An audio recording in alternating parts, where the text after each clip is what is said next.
네, 최순실 씨의 국정농단 의혹을 규명하기 위한 국회 국조특위의 4차 청문회가 어제 국회에서 열렸습니다. 주요 증인인 정윤회 씨는 불참했지만 조한규 전 세계일보 사장이 대법원장 사찰 등 폭탄 발언을 터뜨렸고 정유라 특혜 입학을 놓고 이화여대 교수들이 집중 질타를 받았습니다. 네, 어제 있었던 4차 청문회의 내용과 쟁점에 대해서 사회부 오예진 기자와 함께 짚어보겠습니다. 안녕하세요. 네, 안녕하세요. 네, 오 기자 먼저 어제 청문회에서는 어떤 점들이 좀 논란이 됐습니까? 네, 잠깐 언급하셨던 것처럼 어제 청문회에서는 주요 안건이 일단 정윤회 문건 유출, 그다음에 이제 부정 입시, 미르 K스포츠재단 관련된 그런 사안들이 집중 논의됐습니다. 네. 그 2014년 세계일보에 의해서 최초로 보도되면서 대통령 비선 실세와 이른바 십상시의 국정 개입 논란을 일으켜서 큰 파장을 불러일으켰던 사건이죠. 네. 바로 정윤회 문건인데요. 국회는 이 사건의 당사자인 정윤회 씨를 증인으로 신청했지만 정 씨는 현재 연락 두절 상태로 참석하지 않았습니다.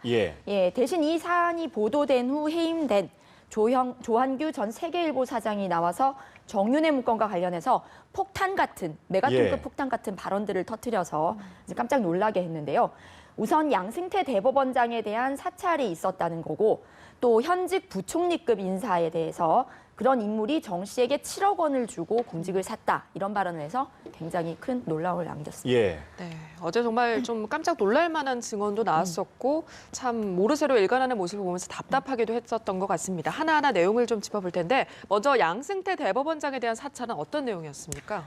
그 문건에 보면 양승태 대법원장이 이제 소위 등산 마니아다. 그래서 금요일 그 일과가 끝난 후에는 등산을 가곤 하는데 이것이 일부 언론에 의해서 일과 중에 뭐 등산을 가는 게 아니냐 이런 논란이 제기됐다. 뭐 이렇게 해가지고 좀 문제가 됐던 내용인데 그 당시 문건 내용을 보면 그 대법원 측에서는 이것을 모 신문에서도 이 사안을 취재를 하다가 사안이 뭐 이제 크게 뭐 이렇게 중요한 것은 아니고 기사로 보도할 거리는 아니다. 이렇게 해서 취재를 포기했었다. 그렇기 때문에 우리 대법원 측에서는 그래서 대응에 자신이 있다라는 취지로 얘기를 했었으나 문건에 보면 대법원 측이 그런 사안이 공개됨으로 인해서 상당히 당황한 모습이 역력했다. 이런 내용이 또 들어가 있거든요.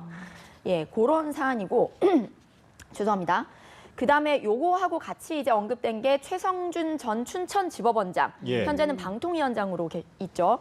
이 최 전 지법원장이 그 지법원장으로 춘천에서 근무할 당시에 그 대법관에 임명되기 위해서 소위 말하는 인사운동을 했다. 그러니까 임명을 위해서 굉장히 부단히 애를 썼다라는 게 있는데 주요 내용을 보면 관용차를 개인적인 일에 이용을 하고 그다음에 뭐 언론의 지원 사격을 요청하거나 이런 내용도 있었고요. 그다음에 1월 그 대법관 그 임명에 실패를 하자.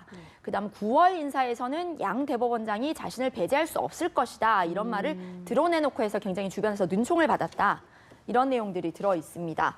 그리고 또 그 최 전 지법원장 관련해서는 그 소설가 이회수 씨와 같은 지역 유명 인사들을 그 법조계 인사들과 연결을 시키는 등 뭐 그런 식으로 친분을 쌓으면서 또 유명 인사들을 이용했다. 이런 내용도 들어있는 걸로 지금 전해지고 있습니다. 네, 관용차를 개인적으로 이용한다든지 뭐 언론을 이용한다든지 사실이라면 좀 파장이 좀 있을 것 같은데 실제로 가능한 일인가요, 이게? 실제로 가능한지를 따지기에 앞서서 일단 이게 지금 사실로 확인됐느냐를 먼저 얘기를 해야 될 것 같은데 요거는 지금 앞으로 뭐 특검이나 이런 데서 더 밝혀져야 될 일이고요. 만약에 사실이라면 정말 뭐 말씀하신 대로 큰 파장이 예상되는 사안이죠. 그런 사안인데 지금 이게 어떻게 돼서 나온 내용이냐에 대해서는 그 조한규 전 사장 측에 의하면 요게 만약에 가능했다면 이것은 청와대에서 이제 사법부를 통제하려는 시도의 일환이다. 그러니까 부장판사급 이상을 전부 이제 뭐 사찰의 대상으로 삼아서 그 적절한 때에 유리하게 이용할 수 있도록 그런 식으로 좀 하려는 의도가 있지 않았겠느냐라는 개인적인 주관적인 의견을 밝힌 바 있습니다. 네, 그렇게 된 거고 요건 뭐 사실 가능한지 뭐 정말로 이런 일이 있었는지에 대해서는 좀 밝혀봐야 할 대목인데 일단 양승태 대법원장은 요 사안에 대해서는 굉장히 놀라고 당황스럽다. 그러나 뭐 자신이 재임하는 그런 현재도 재임 중이지만 재임하는 중에 자신이 실제로 뭐 그런 사찰을 받았다라는 느낌은 받지 못했다라고 일단은 그런 입장을 내놨습니다. 네, 어제 조한규 전 세계일보 사장이 좀 폭탄 발언을 많이 터뜨렸는데 그중에 하나가 정윤회 씨의 인사청탁 뇌물수수 의혹에 현직 부총리급 인사가 연루돼 있다 이런 얘기를 했었거든요. 이건 어떤 내용인가요? 네, 이것도 대법원장 사찰에 맞먹는 굉장히 그 메가톤급 폭탄 발언인데 그 내용을 요약해 보자면 당시 그 정윤회 문건 안에 있었던 내용 중에 정윤회 씨에게 그 7억 원을 주고 지금 현재 공직을 산 그런 공직자가 있고 그 공직자가 현재 부총리급으로 네. 지금 그 아직도 재임 중이다 이런 내용인데 그 부총리급은 현재 뭐 국회 부의장 2명하고 사회부총리, 교육부총리 그리고 감사원장 해서 총 5명이 있습니다. 그래서 이들한테로 의혹이 좀 쏠려 있는데 근데 중요한 거는 이 조 전 사장 자신도 지금 이런 그 7억 원을 주고 공직자 그 공직을 샀다라는 게 사실인지 어느 정도 근거가 있는지 미처 다 확인을 못했다는 거죠. 네. 왜냐하면 이 조 전 사장이 이런 사안을 취재진으로부터 전해 듣고 취재를 하는 과정에서 이 정윤회 문건 그 보도의 파동으로 해임이 됐다라고 얘기했기 때문에 추가적인 취재는 진행할 수 없었다 이렇게 얘기하는 사안이고요. 이것 역시 양승태 대법원장 사찰 그 의혹과 마찬가지로 어느 정도까지 진실인지 확실하게 따져봐야 될 대목입니다. 네. 이석수 전 특별감찰관이 미르 K스포츠 재단에 대해서 그 이례재단과 비슷하다 뭐 이런 취지의 발언을 했는데 이건 좀 어떻게 해석이 될 수 있을까요? 예, 그 어제 그 이석수 전 특별감찰관이 나와서 미르 K스포츠 재단이 그 죄송합니다. 박정희 전 대통령의 유경재단 또는 전두환 전 대통령의 이례재단과 비슷한 성격으로 생각을 했다. 예. 이렇게 얘기를 했는데 그 잘 아시겠지만 이제 미르 K스포츠 재단은 최순실 씨가 직접 이제 뭐 발주를 하고 만들어서 뭐 재단 운영에까지 관여를 한 곳이고 그리고 이 배후에 이제 박근혜 대통령이 안종범 수석을 통해서 기업들로부터 모금을 해서 이 재단을 설립했다라는 지금 증언이 좀 나온 상태잖아요.